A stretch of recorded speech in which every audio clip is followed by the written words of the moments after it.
Teringin tak nak bina kekayaan dengan emas? Dekat Public Gold, kita boleh mula simpan emas serendah RM100 sahaja. Tiada komitmen, tak ada yuran dan paling best, emas yang kita dapat tu ialah emas 999, paling tulen yang paling padu. So dalam video kali ini, saya akan kongsikan cara nak daftar dan buka akaun Public Gold secara percuma. Okay, jom. Mula-mula sekali kita buka profil saya dekat TikTok. Dekat bahagian tengah tu ada link, tekan link tu dan bila kita tekan dia akan bawa kita ke website Public Gold saya lah. Dekat bahagian atas tu ada perkataan daftar percuma. Tekan yang tu dan tekan lagi 18 tahun ke atas, dia akan bawa ke website dekat bahagian pendaftaran. So dekat sini boleh isi nama penuh, nombor IC, email dan juga nombor telefon.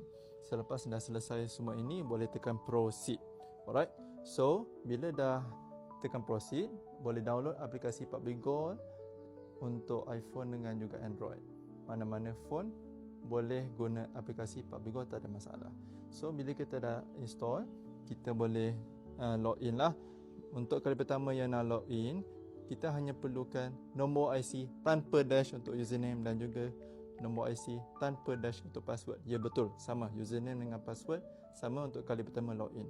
Dan selepas kita login, so inilah dia aplikasi Public Gold. Dekat bahagian atas tu ialah akaun emas Gap.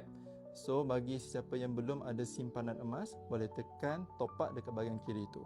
Dan dia akan bawa kita dekat bahagian pembelian emas lah. Minimum aktifkan akaun serendah RM100, nak lebih tak ada masalah. Boleh RM1,000, boleh 1 kilogram, tak ada masalah. Selepas dah pilih berapa banyak kita nak top up emas, tekan place my order. Lepas tu tekan OK. I am paying for my own, I am aware. Scroll down ke bawah, I confirm, submit dan dia akan bawa kita ke website bank lah. Dan selesaikan pembayaran dekat bank macam biasa. Selesai buat pembayaran, nanti boleh tengok semula dekat akaun emas Gap dan berapa banyak yang kita top up tu akan keluar kat sini lah.